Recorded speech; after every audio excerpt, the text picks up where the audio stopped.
नमस्कार। ज्योतिष शास्त्र में श्रद्धा और विश्वास रखने वाले सभी जातकों का पालौकिक जगत चैनल में बहुत बहुत स्वागत है।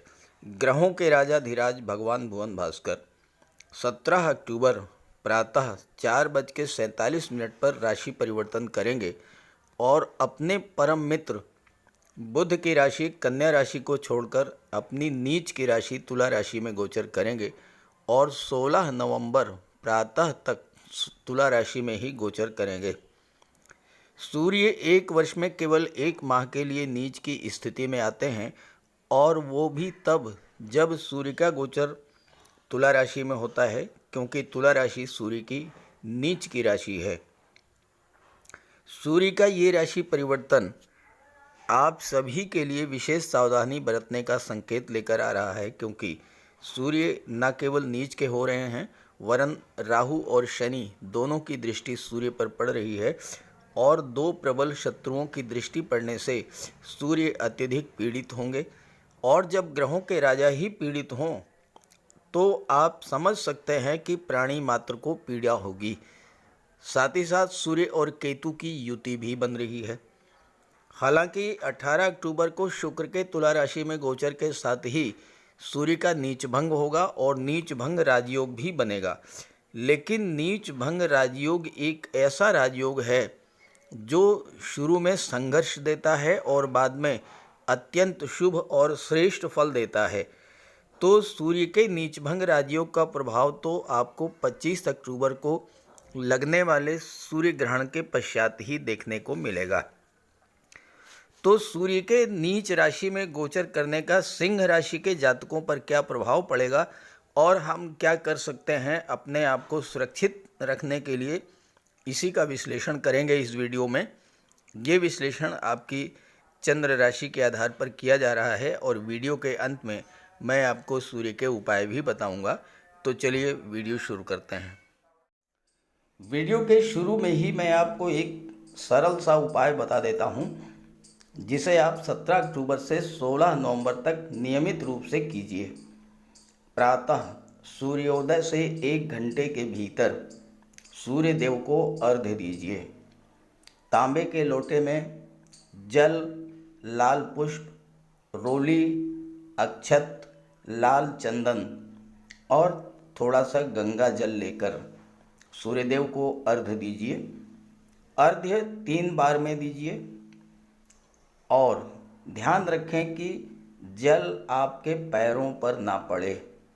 इसके लिए कोई आप टब रख लीजिए या कोई गमला रख लीजिए और जल गमले में ही गिरे। इसके पश्चात उसी लोटे में जल भर करके अपने पास रख लीजिए।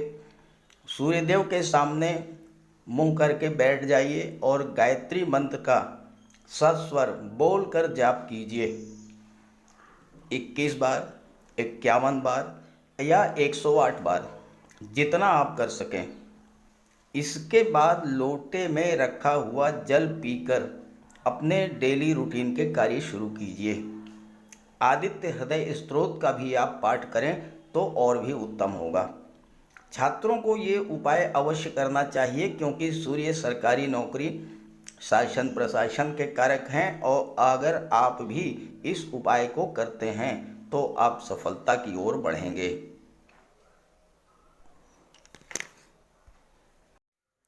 तो ये है सिंह राशि के जातकों की कुंडली। सिंह राशि भगवान भुवन भास्कर सूर्यदेव की राशि है और इसके स्वामी हैं ग्रहों के राजा धीराज सूर्यदेव। इनका स्वभाव राजसी और रोबदार होता है और ये जातक किसी के अधीन रहना पसंद नहीं करते।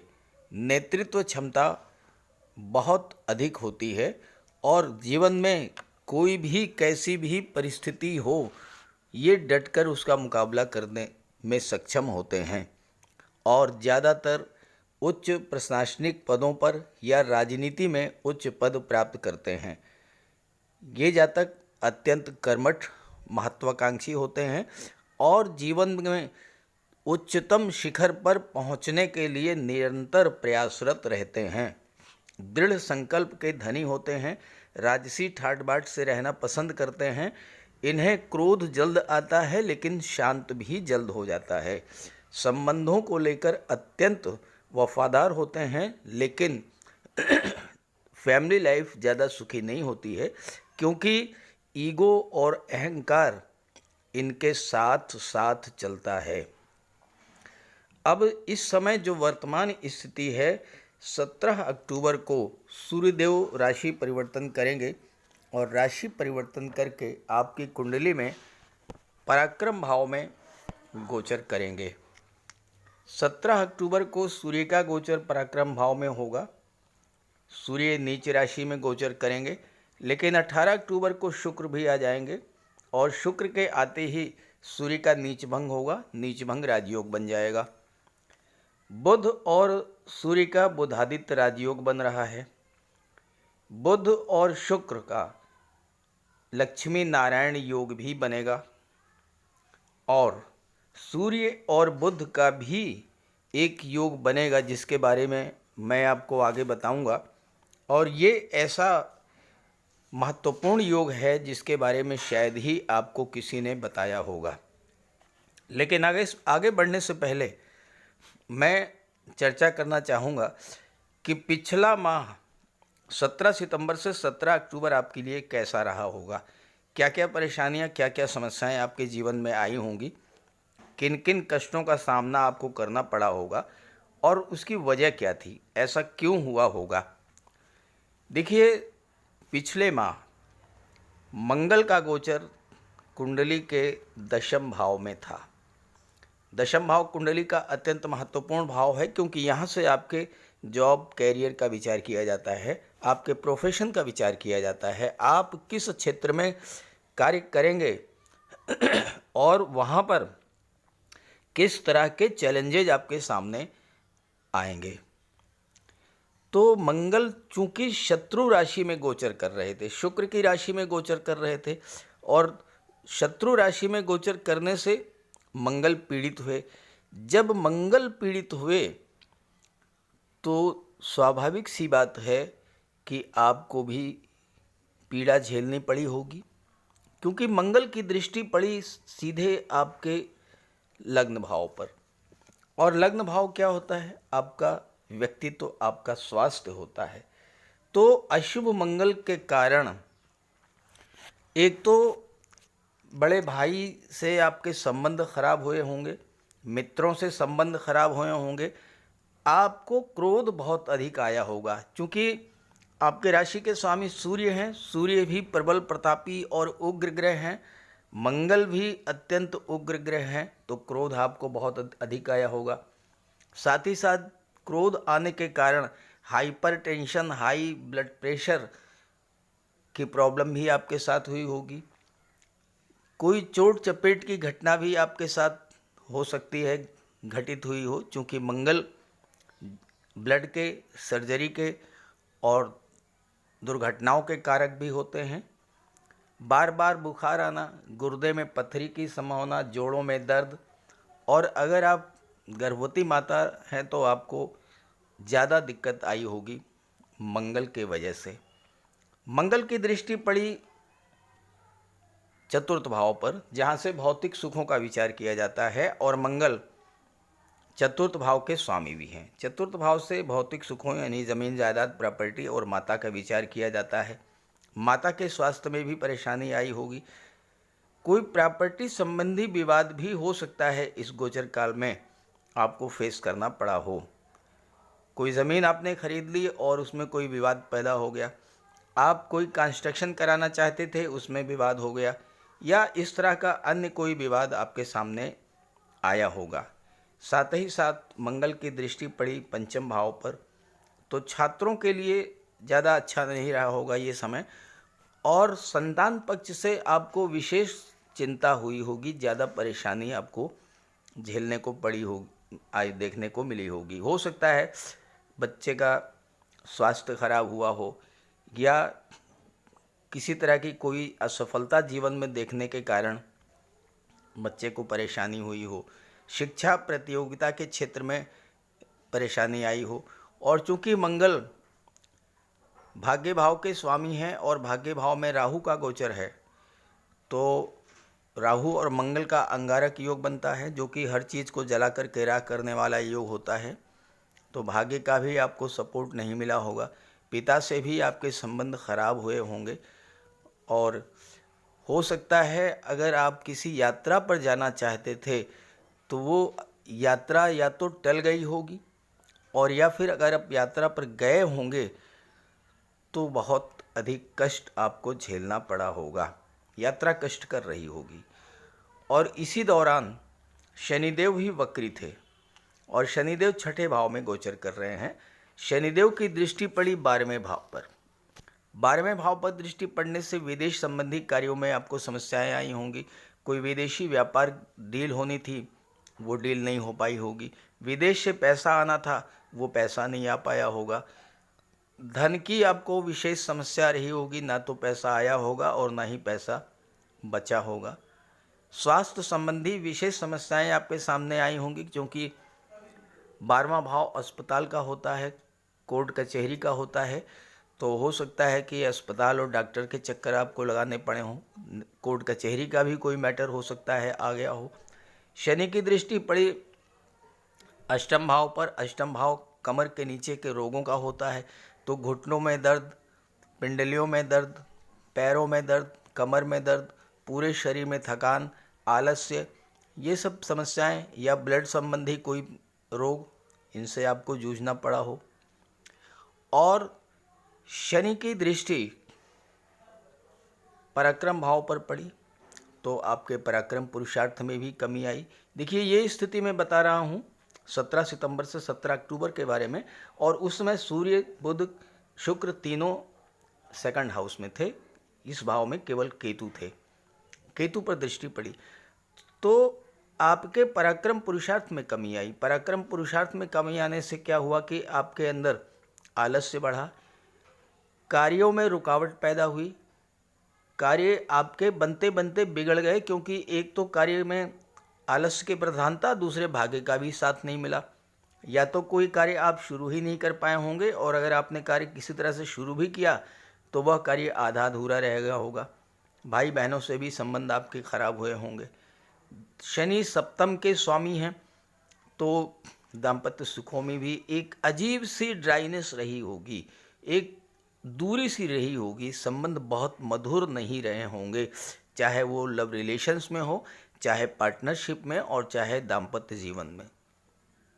झगड़े नहीं हुए होंगे, लेकिन मिठास भी नहीं रही होगी।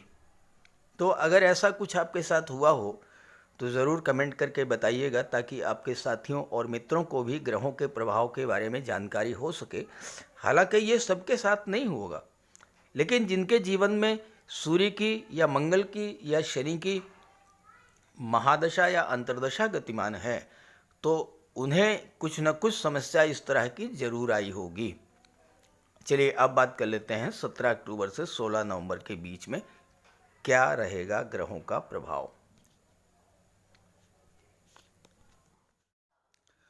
सूर्य का गोचर 17 अक्टूबर को पराक्रम भाव में होगा, और 18 अक्टूबर को शुक्र के गोचर के साथ ही सूर्य का नीचभंग राजयोग बन जाएगा आपकी कुंडली में पराक्रम भाव में। इस समय मंगल भी राशि परिवर्तन करके 11वें भाव में गोचर कर चुके होंगे, और 23 अक्टूबर से शनि भी मार्गी हो जाएंगे। तो आपके जीवन में जो समस्याएं अब तक थीं, धीरे धीरे उनमें सुधार देखने को मिलेगा। सूर्यदेव लग्न के स्वामी होकर के पराक्रम भाव में गोचर कर रहे हैं, तो आपके पराक्रम पुरुषार्थ में वृद्धि करेंगे, आपके ज्ञान बुद्धि को तीव्र करेंगे, आपकी रचनात्मक क्षमता को बढ़ा देंगे। चूँकि यहाँ पर बुध भी हैं, आपके सोचने की, समझने की, विश्लेषण करने की, तर्क करने की क्षमता में वृद्धि होगी। कार्य क्षेत्र में आपकी सक्रियता को बढ़ा देंगे, आत्मसम्मान में वृद्धि होगी, और कठिन से कठिन मोर्चों पर आप सफलता अर्जित करेंगे। चूँकि सूर्य की दृष्टि भाग्य भाव पर पड़ेगी, तो सूर्य भाग्य को भी चमका देंगे, और भाग्य चमक गया तो फिर कहना ही क्या। ऐसे जातक तो मिट्टी को भी सोना बना देते हैं। अगर आप शासन प्रशासन में हैं तो आपके लिए ये गोचर अत्यंत श्रेष्ठ रहेगा। आपकी सामाजिक प्रतिष्ठा में वृद्धि होगी और चूँकि यहाँ पर शनि भी मार्गी हो चुके हैं और केतु सूर्य के साथ ही गोचर कर रहे हैं, तो अचानक से आपको कोई ऐसी महत्वपूर्ण जिम्मेदारी का कार्य सौंपा जा सकता है जिसको पूरा करने पर आपको बहुत बड़ा लाभ प्राप्त हो। साथ ही साथ इस गोचर काल में छोटी छोटी यात्राएं भी हो सकती हैं। ट्रांसफ़र भी अगर आप चाहते हैं तो चूँकि सूर्य और केतु की युति बन रही है, आपका ट्रांसफ़र भी हो सकता है इस गोचर काल में। भले ही किसी दूसरे शहर में, किसी दूसरे राज्य में ट्रांसफ़र ना हो, किसी दूसरे ज़िले में ट्रांसफ़र ना हो, जहाँ पर आप कार्य कर रहे हैं वहीं पर आपकी सीट का परिवर्तन हो सकता है और कोई अच्छी सीट आपको मिल सकती है। सूर्य संतान सुख भी दिलाएंगे और सरकारी नौकरी भी दिला देंगे, क्योंकि सूर्य और बुध का जो बुधादित्य योग राजयोग होता है ये सरकारी नौकरी का कारक होता है। और शनि मार्गी हो चुके हैं, कुंडली के छठे भाव में गोचर करते हैं, जहाँ से नौकरी का विचार किया जाता है, तो सरकारी नौकरी का भी योग बनेगा। बुध सूर्य के साथ जब बुधादित्य राजयोग बनाते हैं, बुध व्यापार के कारक हैं, साथ ही साथ बुध के प्रभाव से आपको किसी विदेशी कंपनी या मल्टीनेशनल कंपनी में भी जॉब मिल सकती है। छात्रों के लिए ये समय बहुत अच्छा रहेगा, क्योंकि थर्ड हाउस में सूर्य का गोचर बड़े भाई के लिए अच्छा नहीं माना जाता है। संपत्ति विवाद हो सकता है, भाई बहनों, मित्रों और पड़ोसियों से संबंध भी खराब हो सकते हैं। लेकिन बुध यहाँ पर सेकंड हाउस धन के भाव के स्वामी हैं और बुध लाभ के भाव के भी स्वामी हैं, तो धन की दृष्टि से ये गोचर बहुत अच्छा रहेगा। और यहाँ पर बुध और शुक्र का लक्ष्मी नारायण योग बन रहा है। लक्ष्मी नारायण योग के बनने से क्या होता है कि माता लक्ष्मी, भगवान विष्णु दोनों ही आपके घर में वास करते हैं और शुक्र कर्म भाव के स्वामी हैं, साथ ही साथ पराक्रम भाव के स्वामी तो है ही हैं। तो लक्ष्मी नारायण योग के बनने से कार्य क्षेत्र में उन्नति होगी, कार्य क्षेत्र में उन्नति होने से धन की प्राप्ति होगी और धन की जब प्राप्ति होगी तो बचत होगी, निवेश भी होगा। अगर आप महिला हैं तो गोल्ड, प्रॉपर्टी, शेयर, ऑर्नामेंट्स ये सब आप खरीद सकती हैं। एक महत्वपूर्ण योग बनेगा सूर्य और शुक्र का, और ये योग ऐसा है जिसके बारे में आपको किसी ने नहीं बताया होगा। सूर्य हैं पिता के कारक, शुक्र हैं धन के कारक। तो आपके पिता को इस गोचर काल में धन की प्राप्ति होगी, आर्थिक स्थिति में सुधार आएगा। जितना पैसा रूटीन वे में मिलता था उससे कहीं अधिक धन प्राप्त होगा। अचानक से कहीं से धन की प्राप्ति हो सकती है। आपकी कुंडली में सूर्य और शुक्र की युति बनने से आपके पिता को धन की प्राप्ति होगी। और ऐसा नहीं कि आपके पिता को ही धन की प्राप्ति हो, अगर आपकी उम्र 35, 40, 45, 50 साल के आसपास है तो स्वाभाविक सी बात है कि आप भी पिता होंगे, तो आपकी संतान की कुंडली में भी सूर्य और शुक्र का योग बनेगा। तो आपके संतान की कुंडली में सूर्य शुक्र के युति बनने से आपको भी धन की प्राप्ति होगी। और बुध अकेले आपको बहुत अधिक धन दिला देंगे, क्योंकि लाभ के स्वामी भी हैं और धन भाव के भी स्वामी हैं।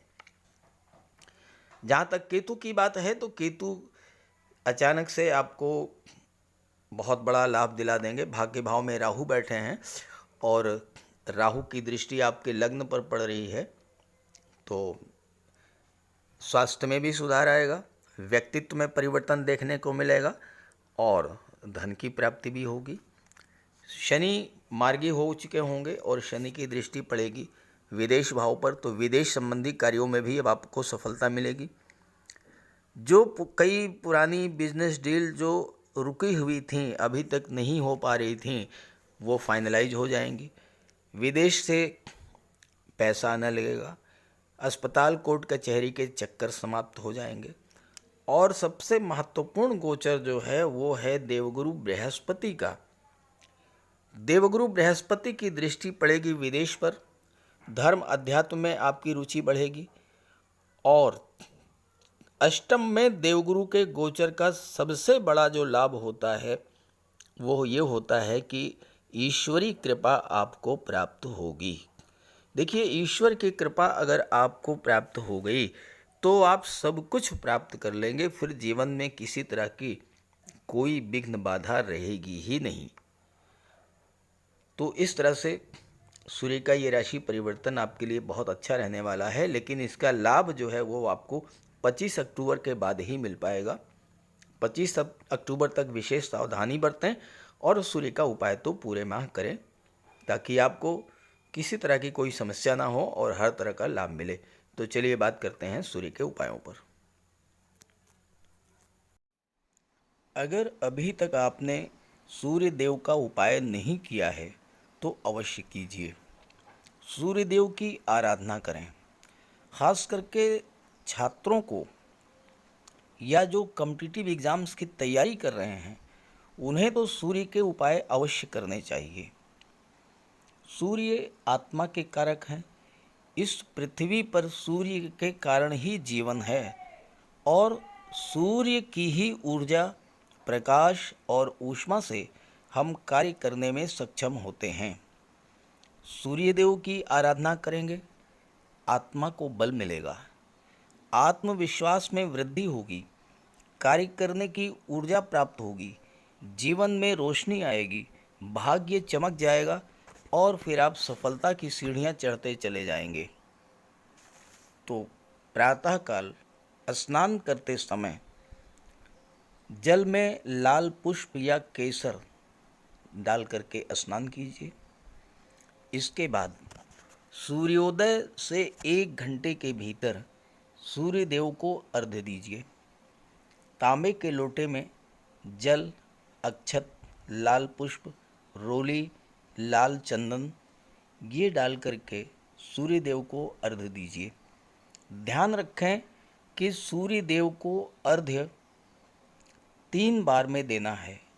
1 लोटे जल को आपको 3 बार में अर्घ्य देना है और साथ ही साथ इस बात का ध्यान रखना है कि जो जल है वो आपके पैरों पर ना गिरे। इसके बाद गायत्री मंत्र का जाप करें, आदित्य हृदय स्तोत्र का पाठ करें। छात्रों को तो सूर्य का ये उपाय नियमित रूप से करना चाहिए क्योंकि सूर्य ही सरकारी नौकरी के कारक हैं और आज के युग में हर छात्र का सपना होता है कि वो आईएएस बने, आईपीएस बने या शासन प्रशासन में उच्च पदस्थ अधिकारी बने और सूर्य इन सब के कारक होते हैं। सूर्य पिता के कारक हैं। पिता का सम्मान कीजिए, उनकी सेवा कीजिए, उनके मार्गदर्शन में आगे बढ़िए।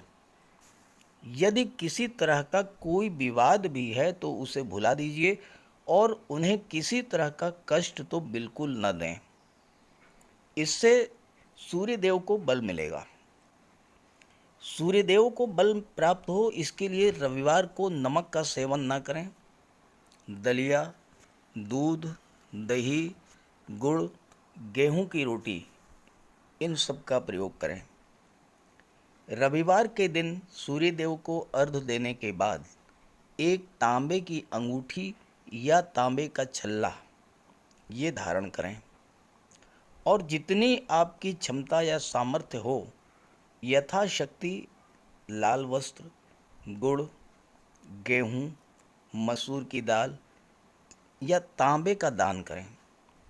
गौ माता की सेवा करें, उन्हें रोटी दें, चींटियों को चीनी दें, मछलियों को आटे की गोली खिलाएं। ध्यान रखें कि जो भी उपाय करें यो पूरे मन से करें। उपाय करते समय सूर्यदेव का ध्यान करें और साथ ही साथ अहंकार और क्रोध, इनसे दूर रहें। आप ये उपाय करके देखिए, जीवन में इतना बड़ा परिवर्तन आएगा कि आप कल्पना नहीं कर सकते।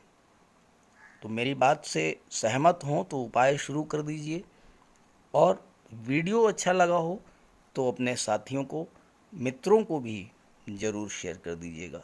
नमस्कार।